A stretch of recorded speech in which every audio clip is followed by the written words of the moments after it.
What's up, peeps? Welcome back to Rebranding Safety. Today, we've got an amazing lady talking about a really challenging time in her life and how she's reacted to it and learned from it to help others. It's a really harrowing story, but it's a powerful story, and it's one that maybe many of us need to hear. Let's jump into the intro and tell you some more about it. The problem in safety isn't deviation, it's complexity. Health and safety has gone mad. Health and safety is trying to unpick having gone mad in the past. There's no one solution and one problem. The problem is that we are looking for one solution. Does the structure of the team allow them to flourish? Feel safe enough to be uncomfortable. The environment defines our behaviours. People aren't the problem, they're the solution. Rebranding Safety, crushing the stereotype. Brought to you by Fluent. What's up, peeps? Welcome back to Rebranding Safety. Rebranding Safety is the YouTube channel and podcast doing exactly what it says on the tin. So if you're new here, hit subscribe, hit like, hit follow, blah, blah, blah, whatever positive looking button to help us on the algorithm thingamajiggy. Today we are talking to an amazing lady with a powerful and pretty harrowing story, which I think really helps to put context to the impact of stress and mental health in the workplace. And also she finishes off by giving us some tips and lessons that she'd learned essentially, and how she helps organizations as well. So I really think this is going to be a powerful lesson for you, but I also think it's going to be really helpful. I think this is probably a podcast that you might end up using bits of. So keep an eye out for clips and stuff that we might put out on YouTube for this. And I think this, if I'm thinking about how I might use this, it would be in some kind of stress awareness training or something like that, or a stress campaign or something. This is a powerful, powerful story. So please listen. I hope you enjoy it as much as you can, but ultimately I hope you get some support out of it and some ideas or some inspiration, and I hope it provides you some value. Before we get into it though, just a quick shout out to Paradigm Human Performance. Paradigm Human Performance are human organizational performance experts. They work around the world with some amazing brands doing some amazing work. They're a great team of people with experience in aviation, in the military, in rail, in nuclear, and so on and so forth. They're an amazing group of amazing people doing some epic work. So if you're in a position where you're looking for some human and organizational performance experts to help you within your organization, then Paradigm is the place for you. You need to go and check them out. Ultimately, if you're not quite sure yet and you want to get to know them a little bit, or maybe you just want to watch some webinars and stuff, check out the Learning Organization webinar. It runs every other Thursday, and you can sign up to that on their website. Additionally, you can get access to the backlog, which is about 2 years worth of webinars. So go and check that out as well. All the details that you need in the description below. Thank you very much, Paradigm, for sponsoring Rebranding Safety YouTube and podcast channel. Don't forget to check out what we're doing. ProjectMollitiam.com is the mastermind community for safety and risk professionals. So if you're looking to improve your continual professional development and actually have some real impact on your professional development and not just tick boxes, then 100% Project Mollitiam is the mastermind community for you. We run weekly calls to help each other solve problems, to vent, to learn, to explore. We run philosophy calls, we run book clubs, we run quarterly events. There's loads of stuff that we do. We've also got some online courses coming out imminently. It's taken us longer than we thought to get that up and running, which will be free to members. They're included to members. And we're running the first month free of charge. So go check out ProjectMollitiam.com. And finally, don't forget to check out RebrandingSafety.com, whether you're a brand trying to advertise to the safety and risk industry, or whether you're just a listener that needs some extra support from a consultant to take your next step in holistic risk management or culture improvement, or even just technical safety. We have consultancy services that can help you at Risk Fluent. So go check out RebrandingSafety.com. I'm pretty sure there is some way that we can help you. Without further ado, let's get into this conversation with the amazing Asha Berzon. You good? Yep. Cool. Asha, welcome to the podcast. Thank you. Thank you very much for coming on. Before we get into our discussion, you just want to give yourself a little introduction, so kind of who you are and what you do, and then maybe we'll get into your story and have a good chat from there. Okay, cool. So my name is Asha Berzon, and I'm a clinical hypnotherapist, and I specialise in Solution Focused Hypnotherapy. Just quickly, what is that? What is Solution Focused Hypnotherapy? Solution Focused Hypnotherapy is where we use talking therapy So that kind of traditional method of talking to somebody about their emotions and their actions, and then combining that using the power of hypnosis. The difference between what I do and what traditional counselling does is I don't have to look at the past. So the client doesn't have to tell me about, you know, what that traumatic experience might have been, or they don't have to go over what the problems might have been, because actually what we know from more recent neuroscience is that that's not entirely helpful in some cases. Right. And so it's very much about saying to the client, well, you're here today, and what are we going to do? What's the person that you want to become, and how are we going to support you to become that person? Yeah. Change am I going to support you to make? What are those small little steps that you're going to take? And then, like I said, we use that wonderful stuff called hypnosis to allow that subconscious brain to, that subconscious mind, I should say, to start thinking about putting it into play. So it's very different. When we get into the hypnosis stuff, I'm probably just so naive around it that it just sounds, I feel like it's like therapy for Derren Brown, like that kind of stuff. Yeah, no. So No. you can just touch my forehead and I'm like, Yeah, no, none of that shit. None of that shit is going to happen. No, because, and I think that's the misconception, because it's stage hypnotism. Yeah. And with stage hypnotism, they're sort of subtly prepped before they go in. And there's a lot of effort that's put in to understand, you know, get a better feel for the audience. Oh, bless you. And the other thing about that is if you think about it, the person that's introverted, the person that doesn't like making a prat of themselves, the person that's very generally quite you know, tends to be quite reserved, they're not the person that's going to put their hand up. yeah. You know, it's the person that kind of goes, yeah, me. I want to know what this crack is about. You're not going to be able to hypnotize me. Yeah. But actually, by the time you've put your hand up subconsciously, you've already consented. Yeah. So you already kind of mentally prepped yourself to be. Absolutely. Yeah, because from the moment you've said, yeah, I'll give it a go, your subconscious brain has heard, I'm giving it a go. Yeah. So be ready for anything kind of thing. Be ready for anything. Because it comes back to that thing, doesn't it? Of, you know, when people say, don't think of a pink elephant, and like, all you can think about is a pink elephant. And that just comes back to your brain has to visualize the thing before it can disregard it. Yeah. So when you say, I'll give it a go, you're not going to be able to do that to me. The brain has to visualize it happening before it can disregard it. Yeah.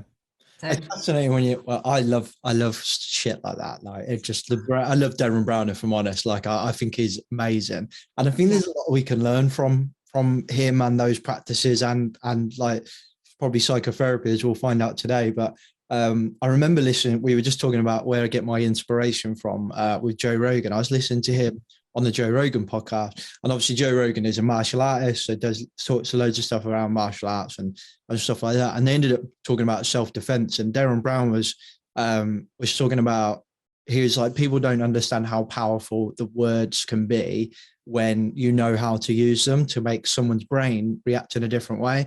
So he was like, he said, I've been in this situation before where this lad basically came over and was 100% going to mug me. And come over, classic, like, give me a wallet. And Derren Brown just turned around and he said, you know what? I am sure that fence was 6 foot tall last time I saw it, but today it definitely looks 7 foot tall. You know, the red one. And the guy just kind of, what the fuck are you on about, mate? What are you on about? He's like, give me your wallet. And he was like, no, honestly, I'm telling you now, it was 6 foot tall. And he said, the conviction and how you deliver it, your brain automatically goes, red fence, 6 foot tall. What's he on about? And he said, the guy turned around and went, you're fucking crazy, mate, and just walked off. And I was like, that's genius.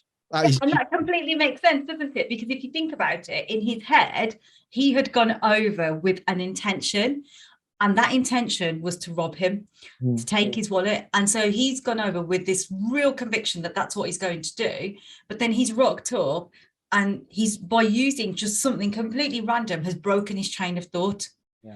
Because he's now visualizing, like you said, that red fence being 7 foot tall, 6 foot tall, or wherever the fuck it was. And he's just like, hey, what? Yeah. And that was enough for his brain to almost not potentially stop what he's doing, but also to give him that break. And that was enough for the brain to kind of go, oh shit, maybe this guy's not all there. Yeah, make you conscious in that moment. Yeah, Absolutely, because when you're in that space where you're so focused, you're conscious, of course you're conscious, but you're very focused in that conscious present, aren't you?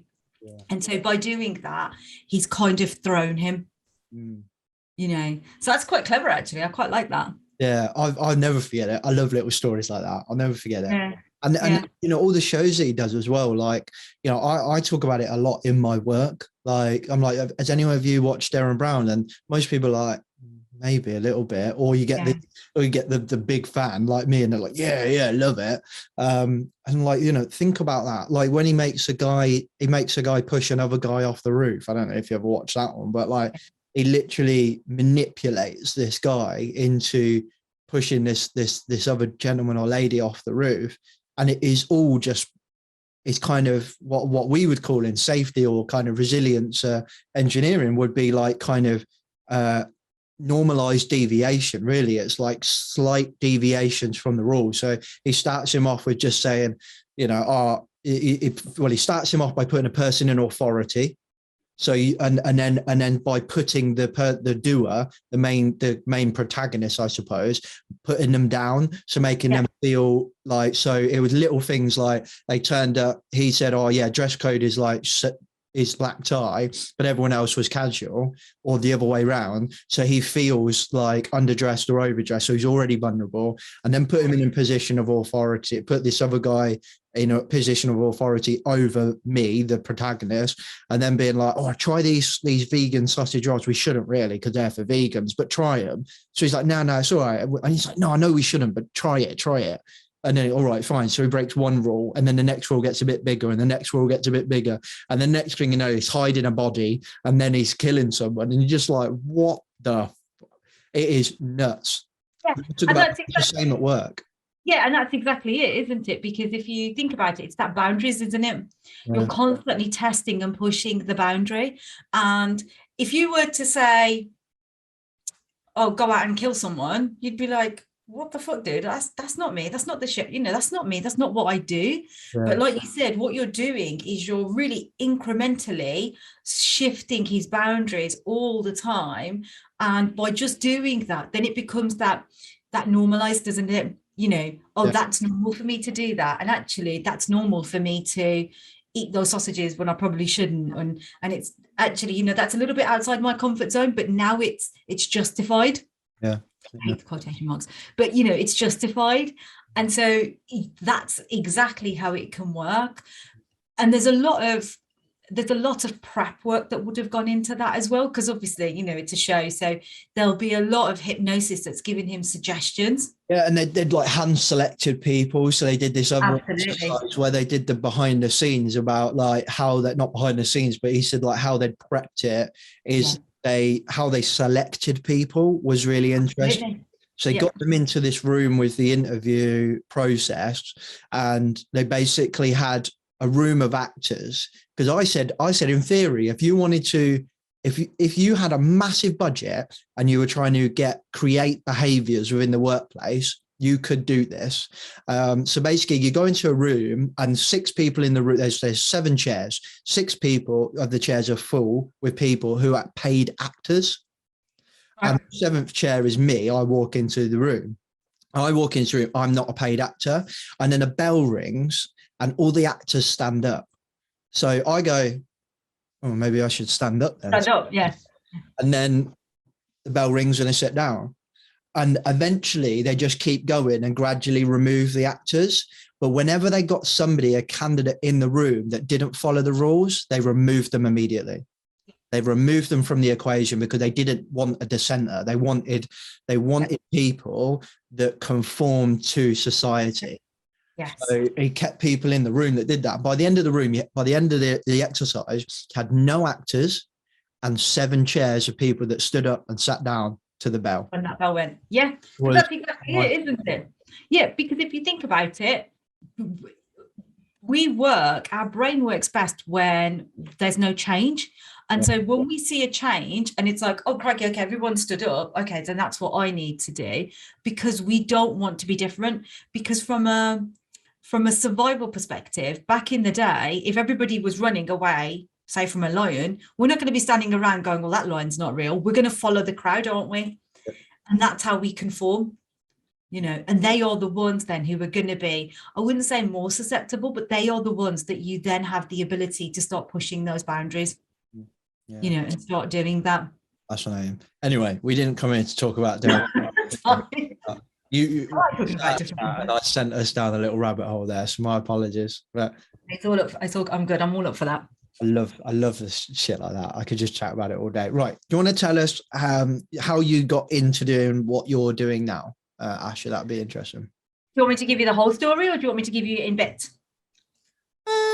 Oh, that's a good question.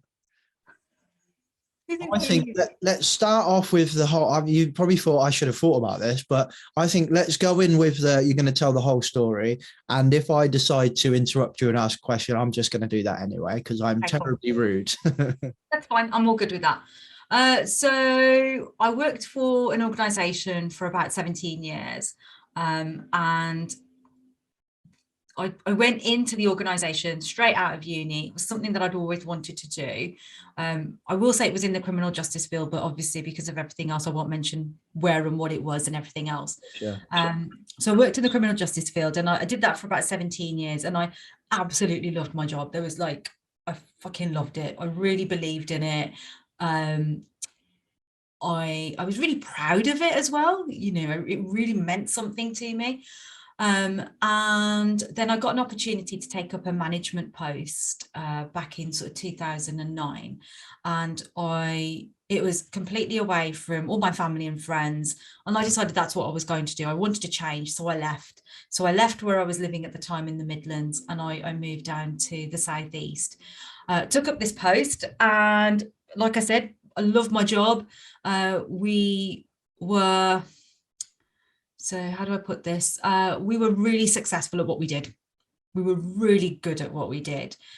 We won a couple of awards, and everything was brilliant. And then I met my partner, and he's lovely. He still is very lovely. And we, you know, bought a house, got married, and all this, that, the other. And then we'd been trying to have a baby and weren't successful at it. And so we decided we were going to go down the IVF route. And at the time, I had sort of spoken to my manager because I understood the policies enough to know that I was going to need to take time out, and I was going to need to go get injections and have appointments and all this, that, the other. And I knew that there were policies around that, around, you know, maternity and treatment and stuff. So I told my manager and said, look, one of the things that came up was that they mentioned that it might be because one of the reasons why I might not be conceiving is because I might be potentially stressed. But to be fair, when they said that to me, I kind of laughed. I just kind of dismissed it and went, don't be ridiculous. I love my job. People who love their job don't get stressed. That was the sort of rationale in my head at the time. And then, I mean, I was already managing quite a large team compared to most of my colleagues. So I was managing about 23 people at the time, whereas my colleagues only had about 12 or 13. And then about 2 weeks later of having this conversation and saying, look, you know, I need to take it easy. We're going to start IVF. And obviously IVF's fucking expensive because I was over 36. So I had to pay for it privately. And he said, yeah, sure. 2 weeks later, he kind of then came into the office at 4 o'clock on a Friday and went, yeah, we're kind of one manager down. Are you okay to cover this particular team that are about 35 people? Are you okay to cover them for the next 6 weeks? I think it was the first time that I'd physically stopped, put my pen down and looked at him and just went, do you remember the fucking conversation we had 2 weeks ago? Like, and normally, and I think this is for me where I know something in me changed, because normally, James, I would be like, oh yeah, sure, I can do that for you. Of course I can do that. Yes, I know my schedule's busy. Yes, I know I've got a lot on, but I can fit that in somewhere. But it was the first time I actually put my pen down and went, do you remember the conversation we had about 2 weeks ago about what I'm about to start doing in a couple of weeks' time from now? And he was like, yeah, but it's only 6 weeks. And, you know, that's not a lot. And they're quite self-sufficient. You're not going to need to do much. Anyway, about 4 or 5 days later, got up in the morning, going to get ready, and I came downstairs and I was like, Craig, I got a bit of a headache. It was really bad migraine, actually. I'm probably underplaying it. Came downstairs, got myself ready, took some tablets, and I went to the front door. And there was almost like there was a disconnect between my hand and my brain, because my hand was on the door handle, and I was like, should we get out? Should we just open the door and get out now? It's time to go. But my brain was just like, no, we're not going. We're just not fucking going. We're not going. And so I thought, well, maybe I'll have a cup of tea, make me feel better. So I went and sat down for a couple of minutes. So on that point, your hand wasn't, you would mentally open the door, but your hand was just not moving. Yeah, in my brain, I was like, let's go. I'm going to miss the bus. It's time to go. But my hand was just like, I was just holding it. Really? Wow. And it was probably for about 10 seconds. And then I thought, okay, maybe do you know what? I'll take this morning off. I'll sleep, get rid of the migraine, and then I'll go into work this afternoon. And that went on for about 4 days, something like that. And then around the sort of fourth day, my husband said, look, you really need to go see the GP. You're obviously not in a good place. Something's going on. I've been telling you for ages. I think you're stressed. And so he obviously picked up the cues, and that happens a lot. Other people pick up the cues. You yourself don't see them. And so I was just like, nah, there's nothing wrong. I'm not going to see the GP. And in the end, I went to see the GP. She said the same thing to me. Oh, I think you've got work-related stress. And I just looked at her and went, no, I'm not stressed. How can I be stressed? I love my job and I've got a great life, and I go to the gym, and, I'm always going out and I'm socializing and I'm doing this. People who are stressed or people who are anxious, they don't do these things because they're not capable of doing these things. I do all of these things. There's nothing wrong with me. She just said, look, just take a week off, take 2 weeks off, just going to sign you off. Just take some time out. Don't worry about anything. It's okay. So I conceded. I went, okay, fine. Maybe I'll just take a bit of rest. And then 2 weeks later, when I went back in, I was a blubbering wreck. I was crying my eyes out. I couldn't control myself in terms of the feelings I was experiencing about the potential of going back into work. And then I just said to her, yeah, I'm in a really bad place. And then it all sort of tumbled out of me, really. Once the sort of floodgates opened, it then started to come out that I was probably going to bed at 11 o'clock, but then waking up at like 1, 2 in the morning and getting up and writing service level agreements, because I was thinking about, well, I've got no other time during the actual working day to fit that in, and I'm awake now, so why not? So I was getting up, writing service level agreements at 2, 3 in the morning, and then going into work for 6, half 6, doing whatever I needed to do, staying there till 7. And I'd done that for about 18 months. I'd done that solidly. I was waking for 18 months, getting a few hours sleep. Yeah, very much so. And then I was waking up as well in the middle of the night thinking, did I do that piece of work? And, given that I worked in the criminal justice field, the nature of the work can potentially be life or death. So I'd be waking up in the middle of the night having a massive panic attack that did I sign off that piece of work? Did I do that piece of thing that I needed to do that would protect somebody, or that would prevent any harm to someone? And so, yeah, like I said, when the doctor signed me off, I went back to see her, everything came out, and then she signed me off for about sort of 12 weeks in the end. And I was regularly seeing her. I was seeing her probably about every sort of 2 to 3 weeks. And every sort of 2 to 3 weeks, I was just like, I'm just not ready. I don't know why, but I just don't feel ready. And so my employers at the time sort of said, look, we've got an employment, the Employers Assist Program, the EAP scheme. So we're going to link you in with that, and we're going to get you seen by somebody. So I was like, okay, fine. So off I went to do this. And the bit that I've not forgotten, but the bit that's really important, is that at the time of being also signed off, we'd had a miscarriage. And so, it's almost that thing, isn't it? That thing of when your work life is hectic, you need the calmness from your home life. to sort of balance you out. And when your home life is hectic, you almost need your work life to be calm so that it balances you out. But that was the first time that both of those spheres were just chaotic, you know. And so when I went for the counselling, I was offered CBT because that's all they offered. And I did it, and I refused to go back after the third session. I found it really unhelpful for me. I fully accept that for some people it can be helpful, but it was awful for me. It wasn't great. And I rang my employer and just said, look, I'm not going back. You know, this is the nature of the conversation I've had with this counsellor, and actually it's been really distressing. And I think one of the things for me was that I was strong enough within myself to understand that the miscarriage wasn't my fault. But the nature of these conversations were slightly suggestive of the fact that, well, because you're stressed, this is why you've had this miscarriage. And there was a sort of slight undertone in that sense. And, you know, I think when we were having a conversation before, in my head, I was like, God, it's a good job that I understand myself, that it's not my fault.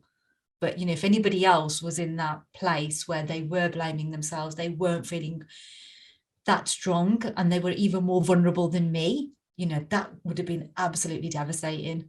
You know, that would have really undermined what they were trying to do. And so I did go back eventually, but that was more because I thought I was ready.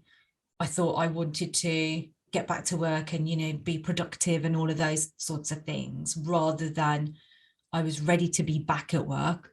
And I had a chat with the employers, and my doctor put me on phased return. Went back on phased return, and interestingly, my workload was exactly the same as it was when I was working full time. So I was like, okay.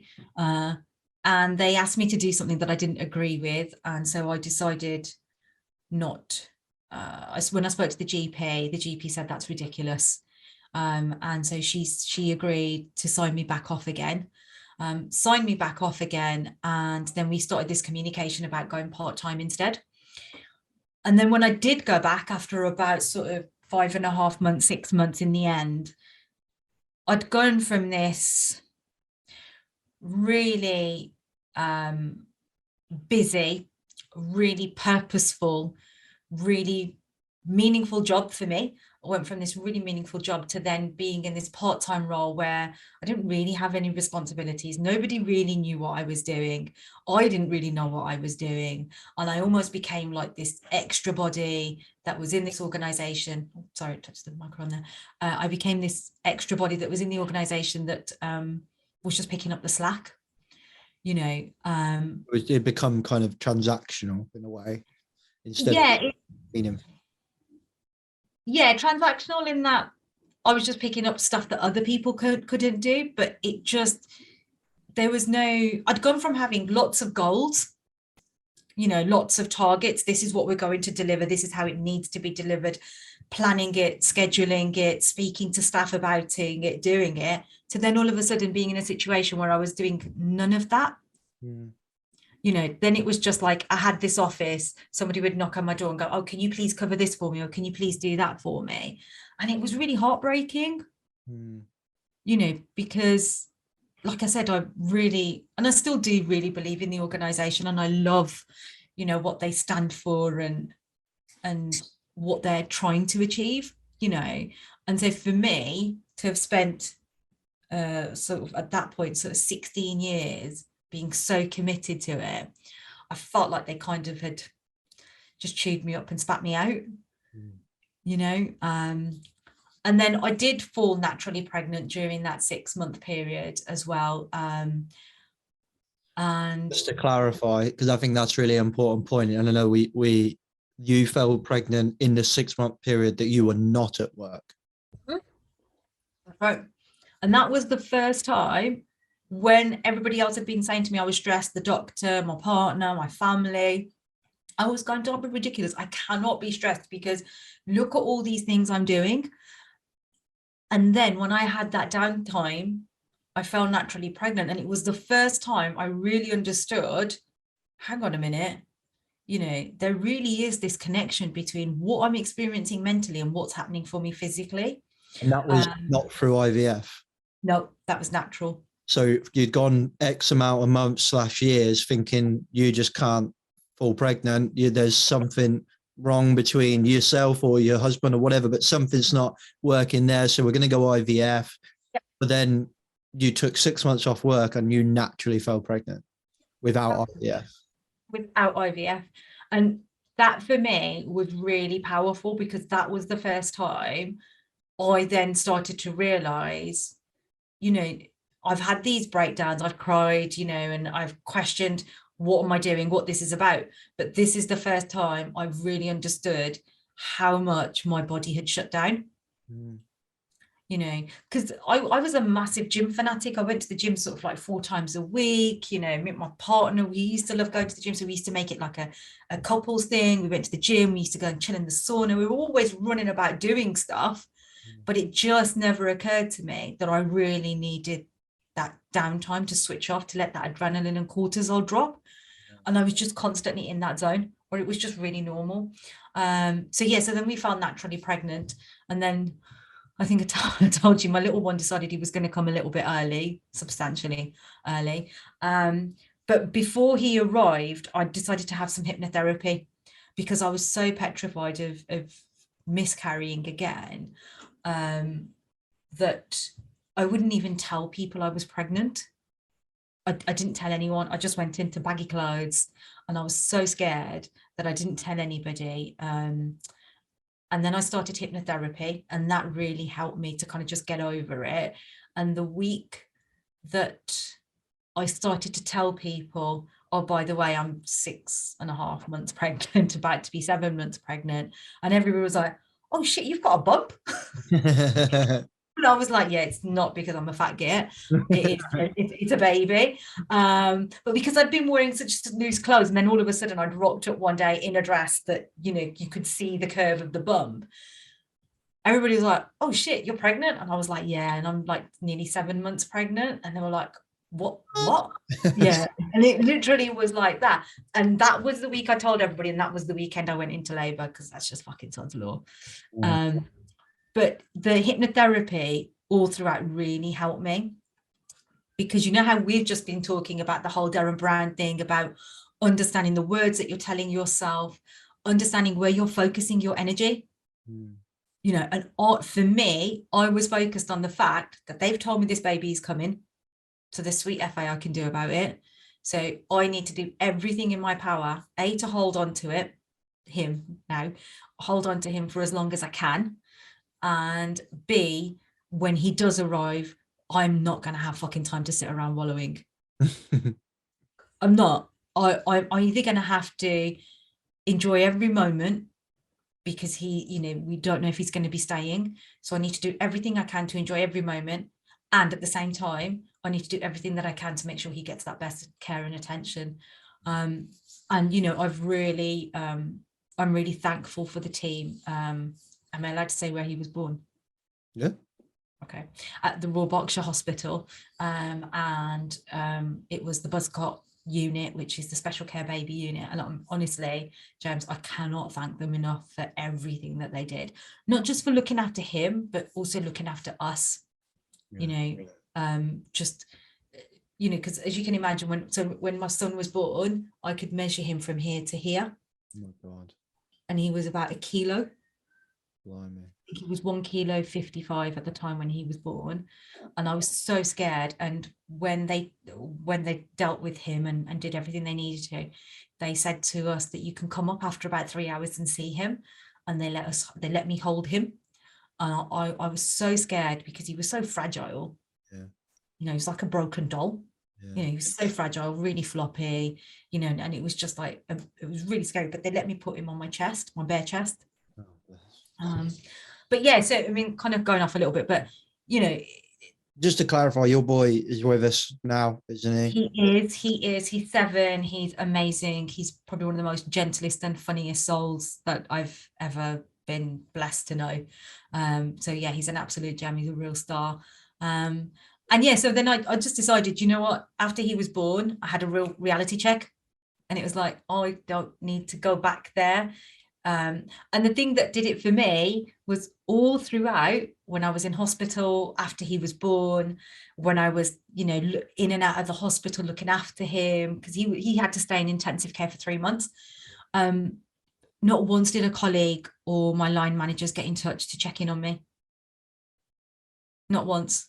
Not even are you okay? Is there anything that we can do for you? We're just thinking about you. It must be really hard for you at the moment. And especially as they all knew we had no family and friends nearby.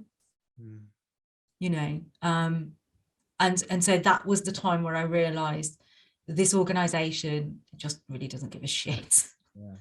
And so it's time to go. And so it was the fact that I'd had that hypnotherapy that it was like, actually, I can retrain in something that still allows me to help people to become who they want to be, and live the life that they really want to live. And so I retrained. We moved up to the Midlands because we wanted to be closer to family. And then I signed up with the school for hypnotherapy. And I specifically chose that school because I'm very logical. I like science. Yeah. And this particular school is very heavy on neuroscience. And that's who I lecture for now as well. So, yeah, full circle. There we go. Yeah, full circle. Firstly, thank you very much for telling us the story and honestly and openly as well, because I think it's a really powerful story, but also it's a hard story to listen to, so it must be even harder to tell. So thank you very much for that. I appreciate that, and I think others will as well, particularly women. I think that are going through similar things, because we've had our first little and that alone, it was a pretty simple birth. My wife might not say that, but in the grand scheme of things, it was quick. Maggie was in and out in a few hours, and it was fairly simple. But I just remember how stressed we were, and that was just the normal birth with a normal job.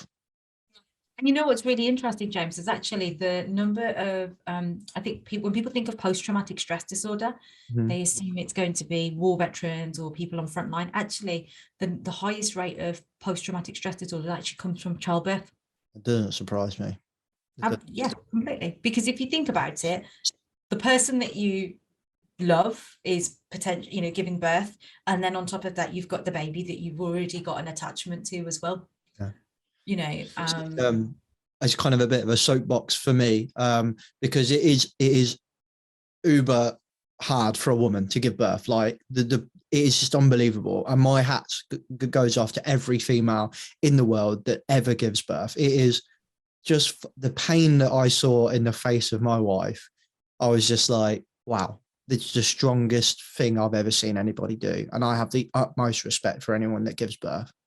But I do think that we don't allow men to say how difficult it was for them. I think it's a really hard process for men. And I found it really difficult to be completely helpless. Or my wife will say you weren't helpless, because I was a punch bag basically, and a squeeze body for her, like a stress ball basically. But you feel utterly helpless, and I'm assuming that you're in that room because you love that person, and you're seeing the person that you love in excruciating pain, and there's nothing you can do about it, and really there's nothing the healthcare system can do about it. Like, yeah, you can have like drugs and stuff, but ultimately, my wife was high as a kite. Like the stuff she was saying she would never say again. She was high. I to ask, but I don't want to put you in the spot or bless her, ruin her confidentiality, so we won't. She was high AF. She was just like the stuff she was calling Maggie. At one point, they went, "Have you got a name for her?" And she went, "Yeah, arsehole," because she was in so much pain. Oh my God, can you imagine looking at that on a birth certificate? So good. And Maggie MacPherson. Oh God, sorry. Arsehole MacPherson, I think, would be. Yeah. That's basically what people call me anyway. Yeah. But yeah, and I think that, like, I talk to my wife about this quite a lot, and I mean, maybe one day I'll try and raise some awareness around it if I get some time. But it's it's like, I remember going to, we'd had Maggie not for a few months, and we going to like this summer barbecue, and there was a lady of a certain generation, I'll say, that was like, oh, was it hard for you? Was it, James? Was it hard for you? And if she wasn't a friend of the family, I'd have turned around and gone, yeah, bitch, it fucking was. So do you want to lose the tone? Like, just because it's hard for me doesn't devalue how hard it is for Sherry. Like, they're two separate things. Yeah. And it's I think, to your point, I think it's a traumatic experience for both people going through it.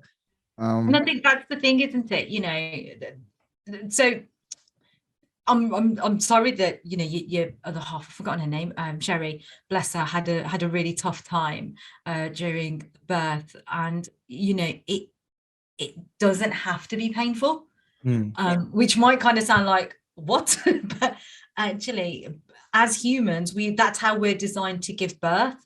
And what's happened over the God knows how many years, but you know, over the last sort of 200 years or so, because it's become medicalized, the intervention that's taken place has meant that the way that we would naturally give birth, we haven't capitalized on it. So for example, when I had my son, when I had Michael, you know, I wasn't allowed to move. I had to stay on my back, because every time I moved, they would lose his heartbeat.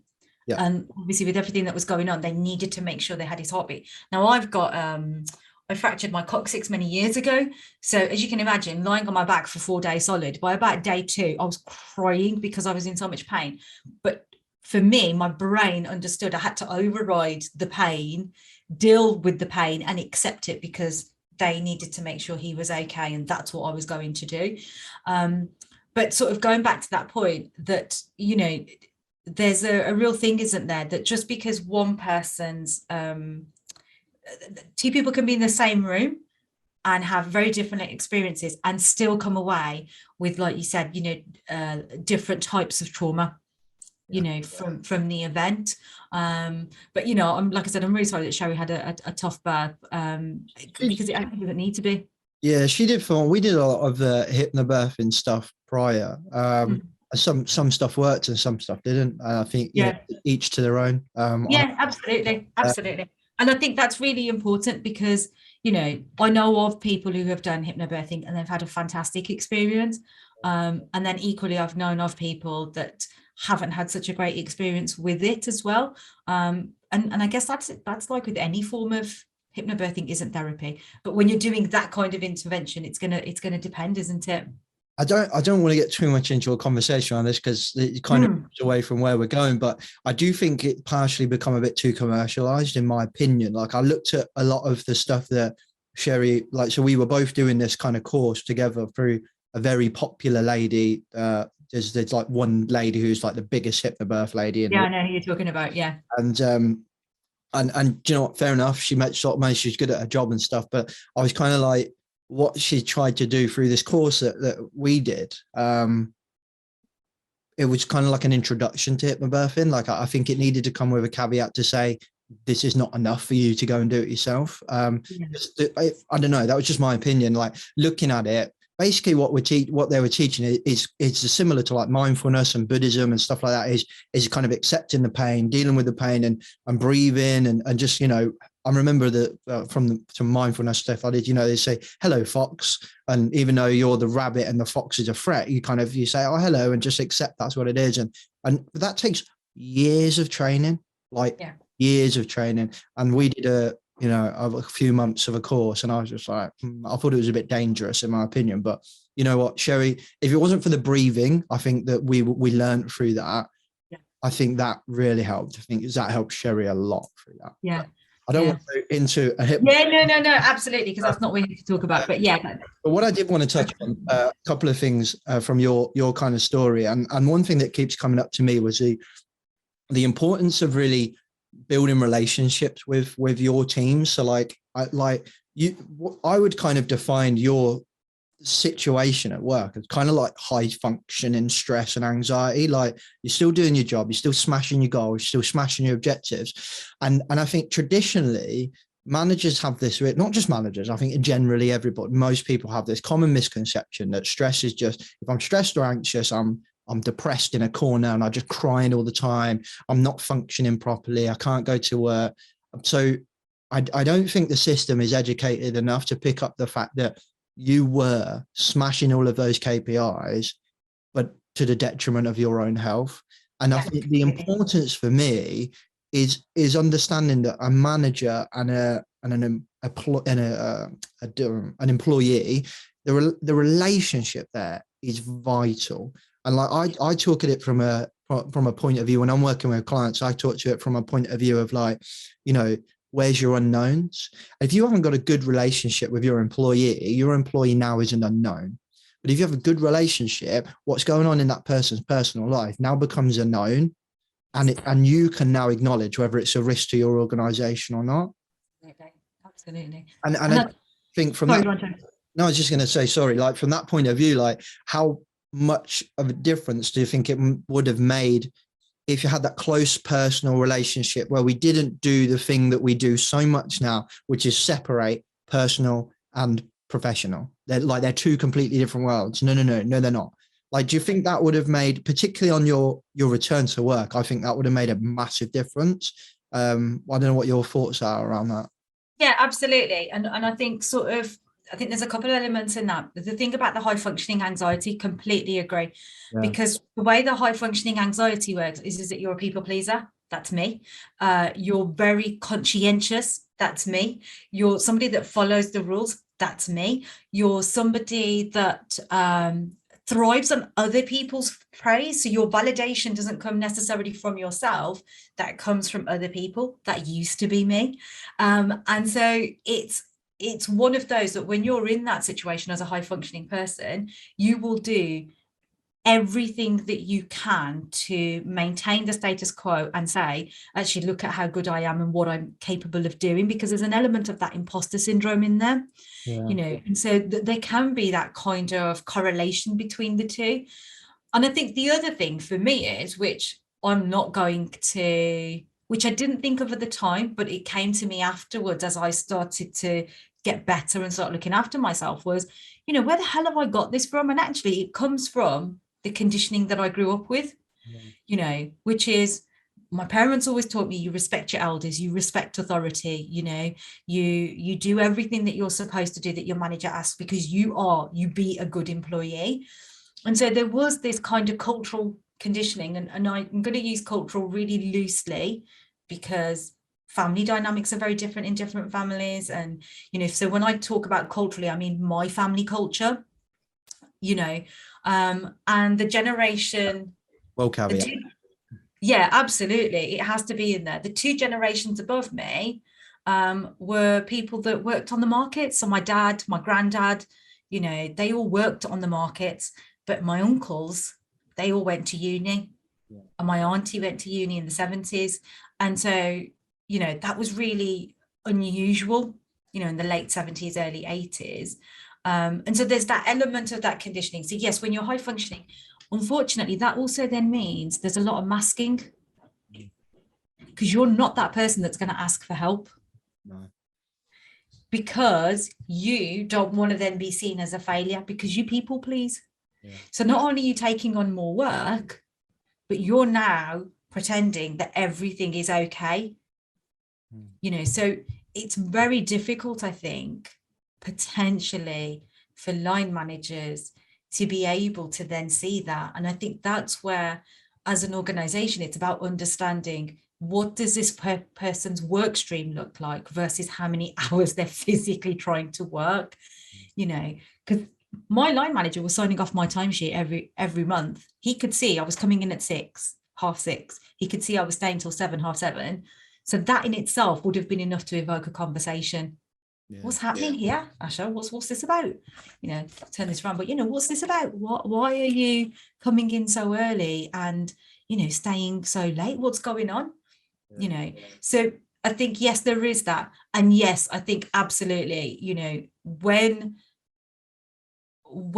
I went back to work, there was almost in a negative way, actually, to my detriment, that it was like, well, we don't know if she's going to cope now. Yeah. So rather than having the conversation with me about what can we do to help you, it was kind of look, we know you've had a really tough time. This is what we're going to do for you. And there you go, because we want you to take it easy now, and that kind of felt like a bit of a slap in the face, because as I've mentioned, if you're somebody who's been high functioning before, to then all of a sudden be in a space where you're not doing anything purposefully, it can feel really hard. And so absolutely.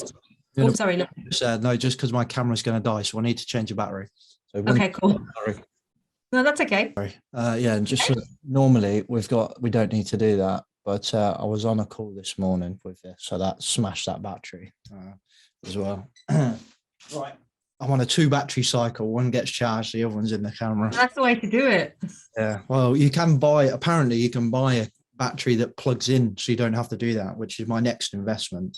But anyway, yeah. It might be worth it. No, it's okay.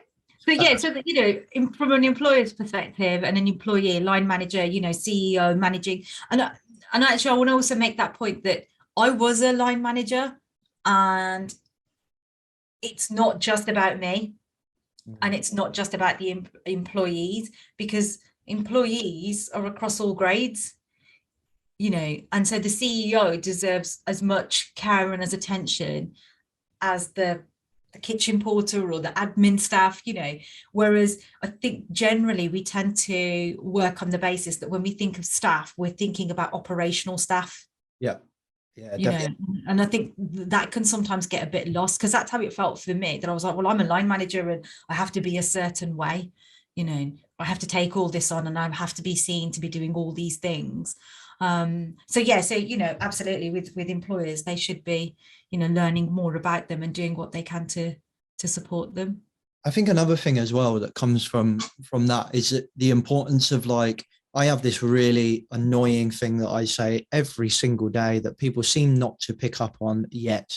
Blanket approaches do not work. Yep.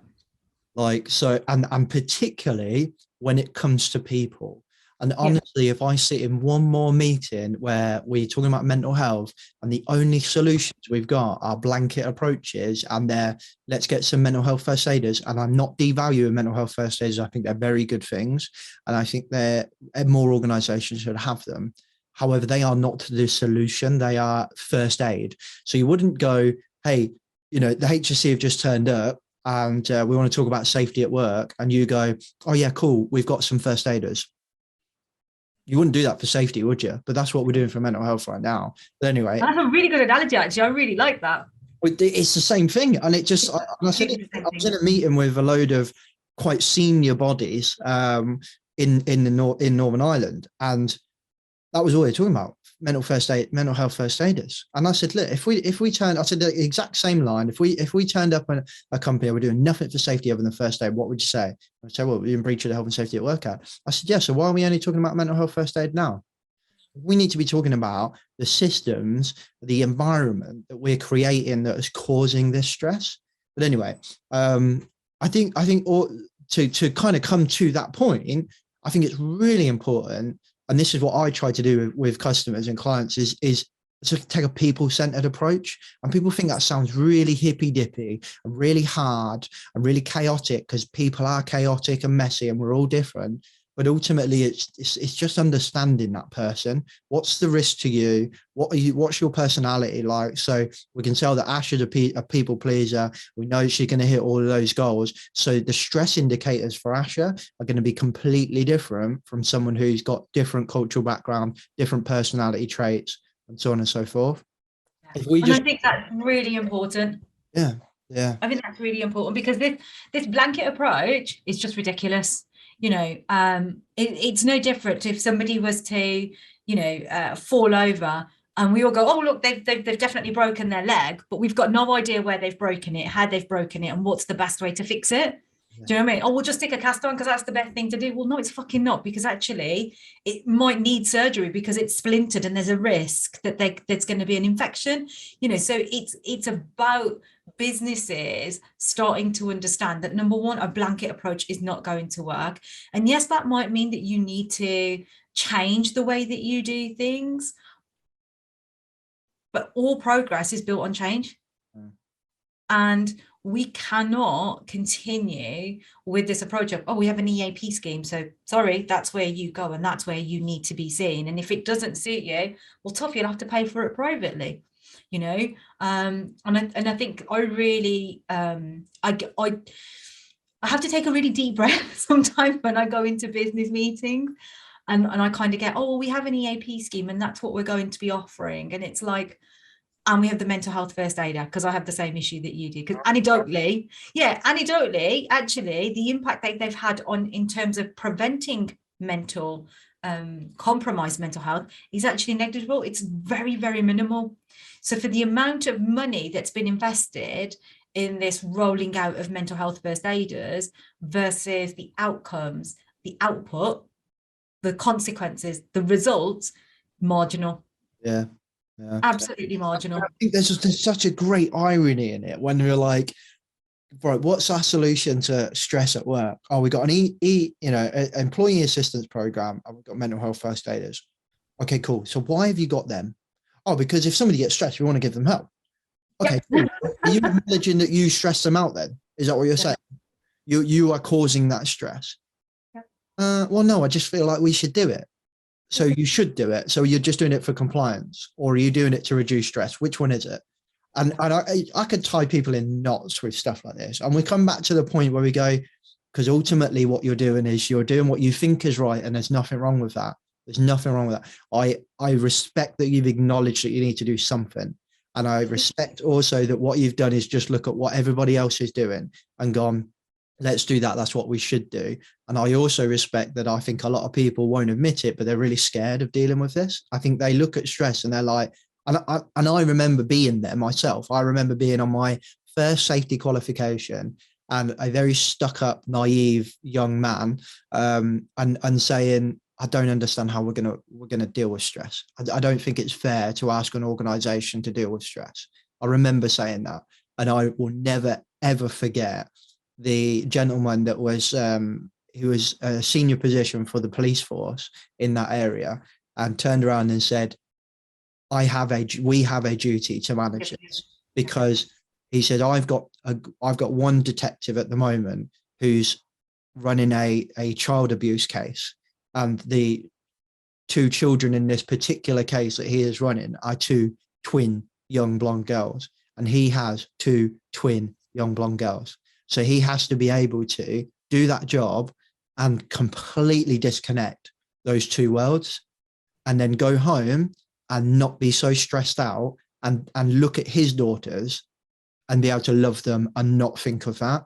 And he said, if you were to sit there and say it's not the organization's problem to deal with stress, he said, I would do nothing for that guy, and he would just go home and he would have nothing. And I'm so grateful that I said that in that course, and that man was there, because it was in that moment that I was like, okay, yeah, I get this, and we need to do something about this. Because if I hadn't, I'd have gone years and years thinking that, if he wasn't there, because the tutor didn't have much to say about it.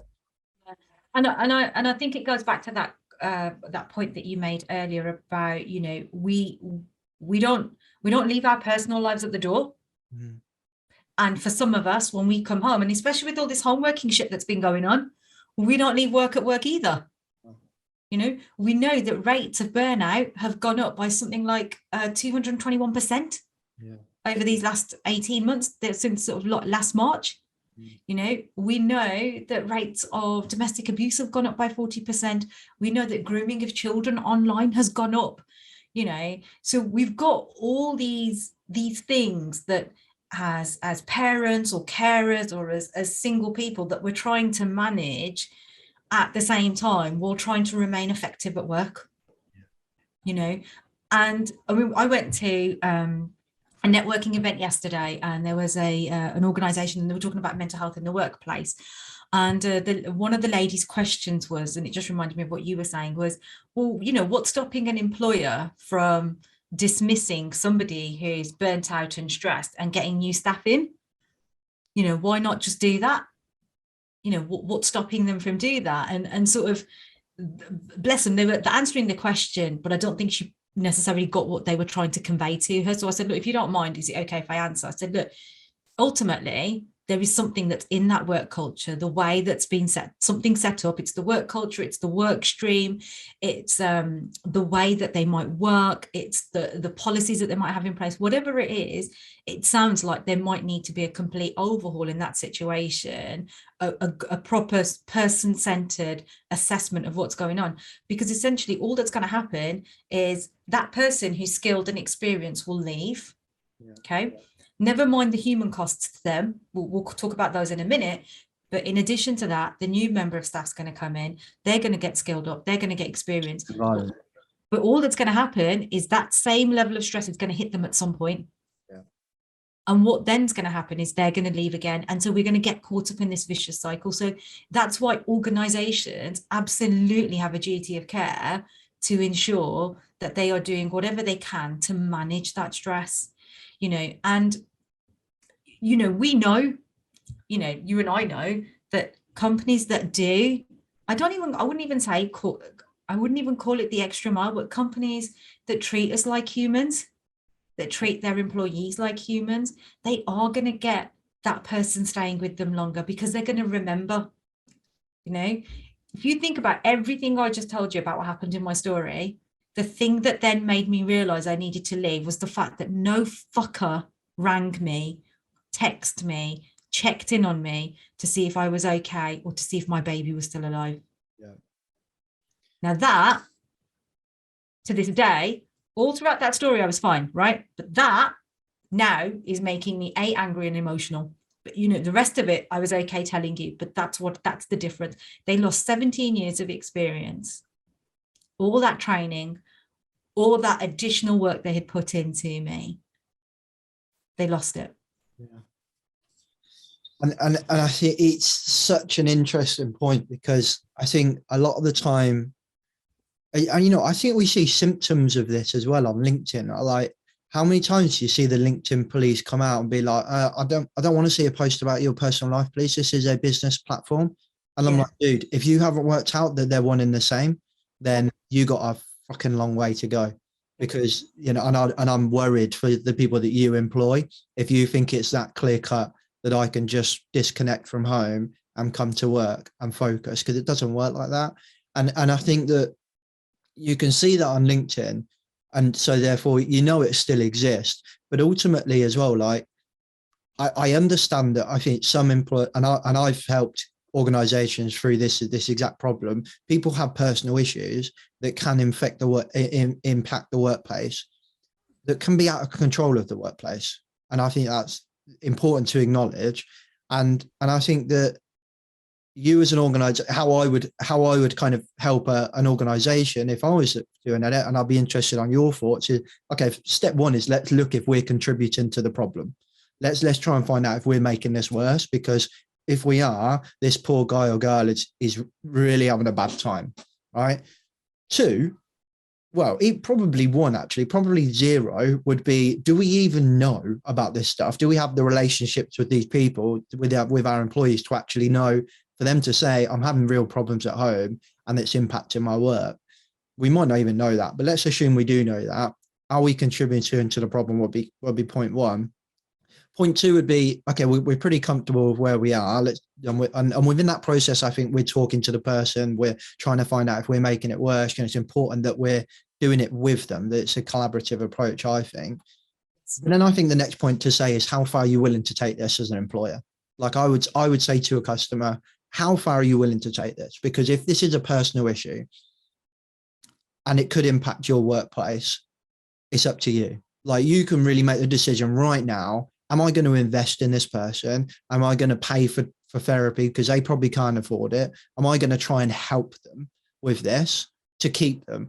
I think that's a better decision, because I think ultimately that person is going to love you forever and they are going to stay with you forever. But ultimately, I also acknowledge that a company might not be financially or even economically stable enough to do something like that. But I don't know what your thoughts are around where you've got a personal issue that really is out of the control of the organization, how an organization should maybe deal with it. I've probably oversimplified it, but I'd be interested on your thoughts. Yeah, no, and I think that's a really important question, isn't it? And, I was working with an organization where they had a young they employed a lady, and she had severe history of trauma that was related to children and birth and stuff. And they invited me in to do some sessions with her on a one-to-one basis, because they'd had the conversation, very similar to what you described, actually, had the conversation and said, look, we're a family firm. And we're very much that everybody that works for us is part of this family, and that's what we do. We look after each other. And so when they invited me in to work with her, sort of like, I think a year had passed of this sort of absence, unexplained absence and what have you. And what then became apparent was that she needed some support. And so they specifically sought out what I did. And I started seeing her, and there was almost like every sort of, because I work in sort of blocks of appointments, and so every time we'd come to the end of that block of appointment, there was a conversation about, where is she at, obviously with her consent, about confidentiality and stuff. So checking in, look, where is she at that she's showing you, this is what she's given me consent to share with you, this is where we're at, this is what we're doing. And there was this kind of, every time there was a kind of we're not quite sure how far we can take it, because of that, we're a small company. So there is that understanding, isn't there? And it must be really tough as well for employers from that perspective. And, fair play to them. They went, I would say, above and beyond in that sense, supporting this person. And one of the things I was having a conversation with them about frequently was, look, I can't guide you on this because I'm a therapist at the end of the day. You will need to be speaking to your health and safety person because of that understanding of psychological safety at work. Because one of the things that we talked about was the breathing exercise, allowing her to be able to take herself away so that she could go and do that breathing exercise, so she could work through that panic attack and then come back and continue with her work, which worked wonderful for her. And she was actually really grateful for that. And then at the same time saying, look, you need to speak to your health and safety person, but also you need to speak to your HR department, and that's the difficulty really, because as an employer, they probably went, I would say, 4 times over than what they had planned to do. They did that plan of action with me 4 times in terms of what we were going to do, how we were going to continue to move her forward. And the difficulty is, though, James, is that when you're in that place where you feel like your mental health is compromised or stretched, the difficulty that's going to remain for businesses, HR and health and safety, is that everybody's journey, I hate that word, but everybody's journey to getting to a place where they feel better is going to be very different. I've worked with another person who had a very similar situation, and after 4 sessions, she was able to move forward with the way that she wanted to move forward. And I think that's the difficulty that businesses are going to have. And it's really difficult to answer. Yeah. Like they don't know today. Is it going to take 4 sessions? You're going to take 400 sessions. And then like, once you're in it, so like you can say, you as an organization say, no, I really care about James. So I want him to stay. I think, we really like him. We're a small company. We've got a close relationship and I want to look after him, and we've got a bit of money. So I want to help him out. But then what if that turns into 400 therapy sessions? And I suspect once you're in it and you've started helping him and you're seeing the development, and James is improving, but ultimately you've then got this pure guilt as an organization to be like, if I cut this now, it's all James has got. Yeah. And that's exactly where this organization were at, because they were like, well, I work in blocks of 6. We were only looking for 6. Okay. We think she might need 12. Okay. We'll do the 12. And then they did it 4 times over, and they understood. And I was saying to them, look, you have to do what you think is right. I can tell you from the conversations that we've had that, she's recovering from a trauma, and that might take a bit of time. I can't tell you how long that's going to take. And that's where I think is really difficult for businesses. And I don't think there's a full answer. I think also, and that's why I say HR are probably the people to best guide us, because then we've also got the Disability and Discrimination Act as well, because once you've been diagnosed with something, then you're looking at the legislation around that as well, aren't you? Ultimately, it's an interesting relationship. I think a lot of organizations are struggling to work out who deals with stress. Yes. And like 1 minute I'm involved, next minute HR's involved, 1 minute HR's running it, then I'm running it. It's and I think a lot of safety professionals go through that same thing. Ultimately, it's a risk to the organization, and I call it an operational risk. The health of the employee is an operational risk. So therefore, I think it sits under safety. However, there are aspects of it that we 100% need to collaborate with HR. Absolutely. And there might be a HR person that listens to me say this and think, no, you're totally wrong. And that's fair enough. If they agree, please come on the podcast and we can talk about this. But ultimately, I see HR. Do I want to say this? I see HR as a primarily I'm trying to work out how to say this. I've backed myself into a corner now. In my experience with HR, I see them very much as a transactional process to protect the organization and the employee to a certain extent. But ultimately, I see the majority of HR departments, in my experience, exist for the employer, not the employee. Whereas my experience of my profession, and don't get me wrong, there's a lot of people in my profession that focus solely on the compliance side, but I think safety is taking a shift to focus heavily on the employee than they are on the employer. I might be completely wrong about that, and maybe there's a Rebranding HR podcast out there somewhere to I think you're in touch with some really good HR people, actually, and it's really interesting because I find that with smaller businesses, their ethos is slightly different, especially with the newer established younger CEOs. There's a real kind of understanding around the importance of not feeling like, oh, it just sits here and it just sits there. It's about understanding. Actually, it sits with all of us. As in, me as the CEO, the culture that I create, and holistically, absolutely, completely. And there's a lot of new businesses that I've been speaking to and seeing, and you can see that they're starting to understand that it's not just about, oh, it sits here and it sits there. There's not this kind of real kind of categorical boxing of people. It's very much about understanding, actually, we need to work collaboratively because we're going to support this person going forward. I totally agree on that. And I wish you'd have said that before I started slagging off.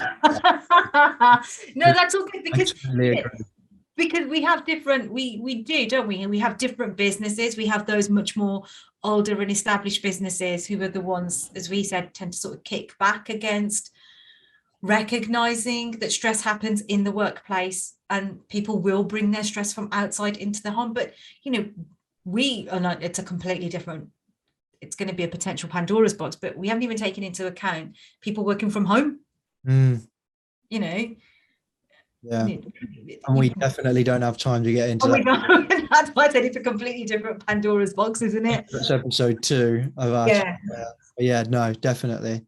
I'm conscious of time, Asha. I'm conscious it's a Saturday as well, and we have been talking for an hour and 10 minutes and 20. We did this shit, innit? We can talk, me and you. We did this last time. I could talk for England, me. So, and when you get someone who's passionate about their project and their profession like you are, like. That's just the perfect guest for me because I can just sit and talk and ask questions and throw opinions out there and see what the expert thinks and go from there. That's why I do this. I love it. That's what. Good. Thank you for having me on. It's been really good fun. It's a good way to spend a Saturday morning. Oh, good. Yeah. That's nice to hear. That's nice. That's good feedback. I like that. If people wanted to do some work with you, Asha, can you just give us a quick run through kind of what that looks like, what you do, and then how they get hold of you? Yeah, sure. So obviously off the back of my own experience in terms of what happened after I set up my private practice, I was really, really passionate. I genuinely don't want people to go through what I went through. And genuinely, I don't want businesses to lose that qualified, experienced member of staff. And so for me, what I've done is I have created a couple of products. So there's presentations, there's workshops, but there's also a CPD accredited training program that I've developed where people actually learn and understand the basics and the fundamentals about mental health.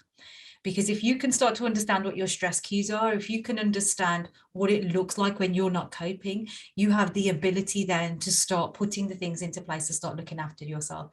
And that's why it's about that proactive, that preventative, taking care of ourselves. Because absolutely, as we've been saying all throughout, there is that organizational duty of care to look after us. And equally, we have to take part. You know, we have to take some responsibility for doing that too as well.